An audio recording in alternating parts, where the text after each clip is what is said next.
Hello friends, welcome back. അപ്പോൾ ഇന്ന് ഞാൻ വന്നിട്ടുള്ളത് നല്ലൊരു ചിക്കൻ റോസ്റ്റിൻ്റെ റെസിപ്പി ആയിട്ടാണ്.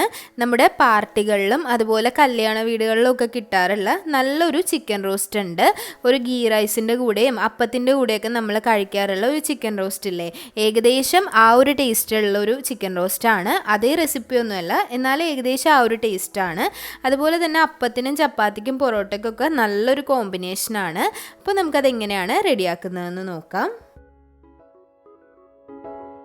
ചിക്കൻ റോസ്റ്റ് ചെയ്യാൻ വേണ്ടിയിട്ട് 1/2 കിലോ ചിക്കനാണ് എടുത്തിട്ടുള്ളത്. നന്നായിട്ട് കഴുകി വെള്ളമൊക്കെ വാർത്ത് കളഞ്ഞ ചിക്കനാണ്. ഇതിലേക്ക് 1 ടേബിൾ സ്പൂൺ അളവിൽ കാശ്മീരി മുളക് പൊടിയാണ് ചേർത്ത് കൊടുക്കുന്നത്, അല്ലെങ്കിൽ പിരിയം മുളക് പൊടി. എരിവുള്ള മുളക് പൊടി വേണമെങ്കിലും ചേർക്കാം, കുറച്ച് എരിവ് കൂടുതൽ ഉണ്ടാവുന്നേ ഉള്ളൂ, അപ്പോൾ അതനുസരിച്ച് ചേർത്ത് കൊടുക്കാം. ഇനി അതിലേക്ക് 1/2 ടേബിൾ സ്പൂൺ അളവിൽ മഞ്ഞൾപ്പൊടി ചേർത്ത് കൊടുക്കാം. ആവശ്യത്തിനുള്ള ഉപ്പ് ചേർത്ത് കൊടുക്കാം.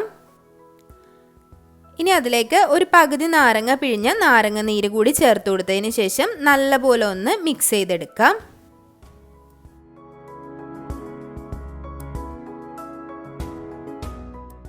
നല്ലപോലെ മിക്സ് ചെയ്ത് വെച്ചിട്ടുണ്ട്. ഇനി ഇതൊരു അരമണിക്കൂറെങ്കിലും റെസ്റ്റ് ചെയ്യാൻ വെക്കുക.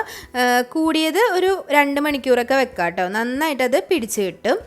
ഇതിലേക്കുള്ള ഗരം മസാലപ്പൊടി റെഡിയാക്കാനായിട്ട് ഒരു 2 കഷ്ണം പട്ട എടുത്തിട്ടുണ്ട്. അതുപോലെ തന്നെ ഒരു 10 ഗ്രാമ്പുമാണ് എടുത്തിട്ടുള്ളത്. ഒരു 8 ഏലക്കായ എടുത്തിട്ടുണ്ട്.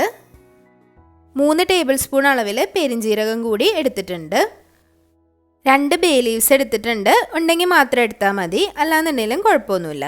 അപ്പോൾ നമുക്കിതൊന്ന് നന്നായിട്ടൊന്ന് വറുത്തെടുക്കാം. വറുത്തെടുത്തതിന് ശേഷം ഒന്ന് പൊടിച്ചെടുക്കണം. അപ്പോൾ ഈ ഒരു ചിക്കൻ റോസ്റ്റിന് ഇതേ അളവിൽ തന്നെ എടുത്തിട്ട് പൊടിച്ചെടുക്കാം കേട്ടോ, അപ്പോഴാണ് ആ ഒരു മസാലക്ക് ആ ഒരു ടേസ്റ്റ് കിട്ടുക. പെരിഞ്ജീരകം ഒഴിച്ചുള്ള എല്ലാ ഇൻഗ്രീഡിയൻസും ഒരുമിച്ചിട്ട് നന്നായിട്ടൊന്ന് വറുത്തെടുക്കുക. ഒരു മീഡിയം ഫ്ലെയിമിൽ വെച്ചിട്ട് നല്ലോണം വറുത്തെടുക്കുക, കരിഞ്ഞൊന്നും പോവാതെ ശ്രദ്ധിക്കണം. അതിനുശേഷം ഇത് നന്നായിട്ട് ചൂടായി കഴിഞ്ഞ് നല്ലൊരു മണം വരുന്ന സമയത്ത് വേണം പെരിഞ്ജീരകം ഇട്ട് കൊടുക്കാനായിട്ട്. പെരിഞ്ജീരകം ആദ്യമേ ഇട്ട് കൊടുത്താൽ പെട്ടെന്ന് തന്നെ കരിഞ്ഞു പോകാൻ ചാൻസ് ഉണ്ട്. ബാക്കിയുള്ള ഇൻഗ്രീഡിയൻസ് ഒട്ട് ചൂടാവത്തുമില്ല, അതുകൊണ്ടാണ് പെരിഞ്ജീരകം അവസാനം ഇടുന്നത്. നന്നായിട്ടൊന്ന് കളറ് മാറി ഒരു മഞ്ഞ കളറിലേക്ക് എത്തുമ്പോൾ ആ ഒരു നല്ലൊരു ഫ്ലേവർ നമുക്ക് കിട്ടിത്തുടങ്ങുമ്പോൾ ഇത് ഓഫ് ചെയ്തിട്ട് നന്നായിട്ട് തണുത്തതിന് ശേഷം മിക്സിയിൽ അടിച്ചെടുക്കാം. അപ്പോൾ ഇതാ ഇതുപോലെ കളറ് മാറി വരുന്ന സമയത്ത് നമുക്കിത് ഓഫ് ചെയ്യാം. ഓഫ് ചെയ്തതിന് ശേഷം അപ്പം തന്നെ വേറൊരു പാത്രത്തിലേക്ക് മാറ്റി വെക്കുക. തണുത്തതിന് ശേഷം വേണം ഇത് പൊടിച്ചെടുക്കാനായിട്ട്. അപ്പോൾ കരിഞ്ഞു പോവാതിരിക്കാൻ ശ്രദ്ധിക്കണം. കരിഞ്ഞു പോയാൽ ആ മസാലയുടെ ടേസ്റ്റ് വേറെ തന്നെ ആയിപ്പോവും. അപ്പോൾ അത് നോക്കിയിട്ട് തന്നെ ചെയ്യാം കേട്ടോ. അപ്പോൾ ചിക്കൻ ഇത് നമ്മൾ ഫ്രൈ ചെയ്തിട്ടാണ് റോസ്റ്റ് ചെയ്യുന്നത്, അതുകൊണ്ട് തന്നെ ഒരു പാനിലേക്ക് കുറച്ച് വെളിച്ചെണ്ണ ഒഴിച്ചു കൊടുത്തിട്ടുണ്ട്. ഇതിന് പകരം സൺഫ്ലവർ ഓയിൽ ഒഴിച്ചു കൊടുക്കാവുന്നതാണ് കേട്ടോ. അപ്പോൾ നമ്മൾ ഈ പുറത്ത് പാർട്ടികളൊക്കെ ചെയ്യുമ്പോൾ എനിക്ക് തോന്നുന്നു അവർ സൺഫ്ലവർ ഓയിലായിരിക്കും യൂസ് ചെയ്യുക, വെളിച്ചെണ്ണ ആയിരിക്കില്ല. ഇപ്പോൾ നമ്മൾ വീട്ടിലൊക്കെ ചെയ്യുമ്പോൾ വെളിച്ചെണ്ണയിൽ ചെയ്താലും കുഴപ്പമൊന്നുമില്ല, നല്ല ടേസ്റ്റ് തന്നെയാണ് വെളിച്ചെണ്ണ ചെയ്താലും. അപ്പോൾ ഇതുപോലെ ഞാനിതൊന്ന് ഫ്രൈ ചെയ്തെടുക്കുന്നുണ്ട്. മുഴുവനായിട്ട് വേവിച്ചിട്ട് തന്നെ എടുക്കുക, പകുതി വേവൊന്നുമല്ല. നമ്മൾ സാധാരണ ചിക്കൻ ഫ്രൈ ചെയ്യില്ലേ, നല്ലോണം വേവിച്ചിട്ട് തന്നെ എടുക്കുക കേട്ടോ. കൂടുതൽ നേരം നമ്മളിനി റോസ്റ്റ് ചെയ്തിട്ട് വേവിക്കാനൊന്നുമില്ല, അതുകൊണ്ട് മുഴുവനായിട്ട് തന്നെ 100% ചിക്കൻ നന്നായിട്ടൊന്ന് ഫ്രൈ ചെയ്തെടുക്കുക. അപ്പോൾ ചിക്കൻ നന്നായിട്ട് ഫ്രൈ ആയി വന്നിട്ടുണ്ട്. ആ ചിക്കൻ ഞാനൊരു വേറൊരു പാത്രത്തിലേക്ക് മാറ്റുന്നുണ്ട്. നമ്മൾ ഈ ഒരു വെളിച്ചെണ്ണയിൽ തന്നെയാണ് ബാക്കി മസാല റെഡിയാക്കുന്നത്. അതിനുവേണ്ടി ഒരു ചെറിയ കഷ്ണം പട്ട ഇട്ട് കൊടുത്തിട്ടുണ്ട്. അതുപോലെ ഒരു 2 ഏലക്കയാണ് ഇട്ട് കൊടുക്കുന്നത്. ഇതിപ്പോൾ ഞാൻ 500 ഗ്രാം, അതായത് 1/2 കിലോ ചിക്കൻ്റെ അളവാണ് പറയുന്നത്. അപ്പോൾ നിങ്ങൾ എടുക്കുമ്പോൾ അതനുസരിച്ച് അളവെടുക്കുക കേട്ടോ. ഇനി ഞാൻ എടുത്തിട്ടുള്ളത് ഒരു 15 അല്ലി വെളുത്തുള്ളിയും ഒരു 2 ഇഞ്ച് കനത്തിലുള്ള ഇഞ്ചിയും നന്നായിട്ടൊന്ന് ചോപ്പ് ചെയ്തെടുത്തതാണ്. ചെറുതായിട്ട് അരിഞ്ഞിട്ട് കൊടുത്താൽ മതി, മിക്സിയിലിട്ട് പേസ്റ്റ് പോലെ അരച്ചെടുക്കണ്ട. അപ്പോൾ അപ്പോഴും നമ്മുടെ ഈ ഒരു കറിയുടെ ടേസ്റ്റ് വ്യത്യാസം വരും. ഇതുപോലെ തന്നെ കൊത്തി അരിഞ്ഞ് തന്നെ ഇട്ടാൽ മതി കേട്ടോ. ഇനി അതിലേക്ക് ഞാൻ കുറച്ച് ഫ്രഷ് ആയിട്ടുള്ള കറിവേപ്പില ചേർത്ത് കൊടുക്കുന്നുണ്ട്. നല്ലപോലെ ഒന്ന് പച്ചമണം മാറുന്നിടം വരെ നല്ലോണം ഒന്ന് വഴറ്റി കൊടുക്കുക കേട്ടോ. ഒരു മീഡിയം ഫ്ലെയിമിൽ വെച്ചിട്ട് നല്ലോണം പച്ചമണം മാറുന്നത് വരെ വഴറ്റി കൊടുക്കുക. കരിഞ്ഞു പോവാതിരിക്കാൻ ഇപ്പോഴും ശ്രദ്ധിക്കണം, നല്ല ചൂടുള്ള വെളിച്ചെണ്ണയായിരിക്കും. ഇനി അതിലേക്ക് 2 വലിയ സവാള ചെറുതായിട്ട് സ്ലൈസ് ചെയ്തത് ഇട്ട് കൊടുത്തിട്ടുണ്ട്. ഇതും ഇട്ട് കൊടുത്തതിന് ശേഷം നന്നായിട്ടൊന്ന് വഴറ്റി നല്ലോണം വേവിച്ചെടുക്കണം. നന്നായിട്ട് മിക്സ് ചെയ്തെടുത്തതിന് ശേഷം ആവശ്യത്തിനുള്ള ഉപ്പ് ചേർത്ത് കൊടുക്കുക. ഉപ്പ് കൂടി ചേർത്തിട്ട് നല്ലോണം ഒന്ന് മിക്സാക്കി ഒന്ന് അടച്ചു വെച്ച് വേവിച്ചെടുക്കുക. ഒരു 5 മിനിറ്റ് നേരം ലോ ഫ്ലെയിമിലൊക്കെ വെച്ചാൽ നല്ലോണം വെന്തിട്ടുണ്ടാവും.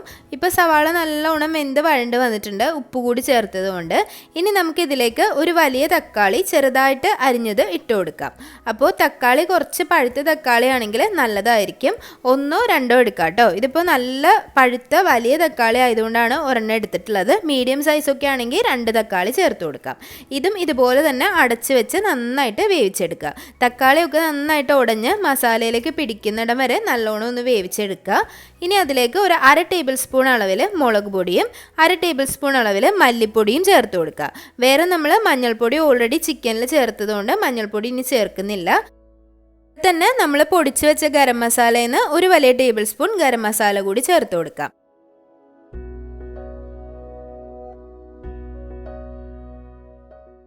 അപ്പോൾ ഗരം മസാല കൂടി ചേർത്തിട്ട് നല്ലോണം മിക്സ് ചെയ്തിട്ട് ആ ഒരു ചേർത്ത് കൊടുത്ത പൊടികളുടെ പച്ച സ്മെല്ല് മാറുന്നത് വരെ നന്നായിട്ട് വഴറ്റിയെടുക്കുക.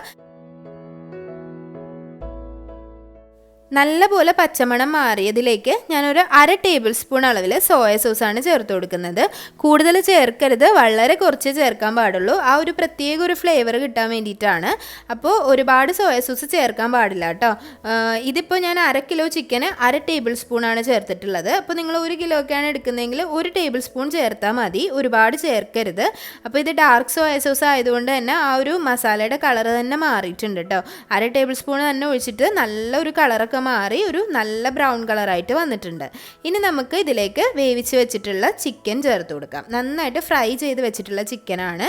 അപ്പോൾ ഇനി ഇതിലേക്ക് വേവൊന്നുമില്ല, ഇതൊന്ന് നന്നായിട്ടൊന്ന് മിക്സാക്കി എടുത്താൽ മതി. മിക്സാക്കി എടുത്തതിന് ശേഷം ഒന്ന് 5 മിനിറ്റ് നേരം ലോ ഫ്ലെയിമിൽ അടച്ച് വെക്കാം. അപ്പോഴേക്ക് ഈ ഒരു മസാലയൊക്കെ ചിക്കനിലേക്ക് നല്ലോണം പിടിച്ചിട്ടുണ്ടാവും, നല്ലൊരു ഫ്ലേവർ ആയിരിക്കും. അപ്പോൾ ഞാനിവിടെ അടച്ച് വെച്ചിട്ടുണ്ട്. 5 മിനിറ്റിന് ശേഷം നമുക്കെടുത്ത് സെർവ് ചെയ്യാം കേട്ടോ. അപ്പോൾ ചപ്പാത്തിയുടെയും പൊറോട്ടയുടെ ഒക്കെ കൂടെ നല്ലൊരു കോമ്പിനേഷനാണ്. അതുപോലെ ചോറിന് കൂടെ ഇതൊരു നല്ല കോമ്പിനേഷനാണെന്ന് ഞാൻ പറയില്ല. ഗീ റൈസ് ആണെങ്കിലും ഓക്കെയാണ് കേട്ടോ. അപ്പോൾ എല്ലാവരും ട്രൈ ചെയ്ത് നോക്കുക. ട്രൈ ചെയ്ത് നോക്കിയിട്ട് അഭിപ്രായങ്ങളൊക്കെ കമൻറ്റ് ബോക്സിൽ അറിയിക്കുക. അതുപോലെ വീഡിയോസൊക്കെ ഇഷ്ടമാവുന്നുണ്ടെങ്കിൽ ചാനൽ സബ്സ്ക്രൈബ് ചെയ്യാൻ മറക്കരുത്. സബ്സ്ക്രൈബ് ചെയ്യുമ്പോൾ ബെൽ ബട്ടൺ കൂടി ക്ലിക്ക് ചെയ്യുക. അതിൽ ഓൾ എന്നുള്ള ഓപ്ഷൻ പ്രസ് ചെയ്യുക. അപ്പോൾ ഇനിയും നല്ല ഒരു റെസിപ്പി ആയിട്ട് വരുന്നത് വരേക്കും താങ്ക് യു.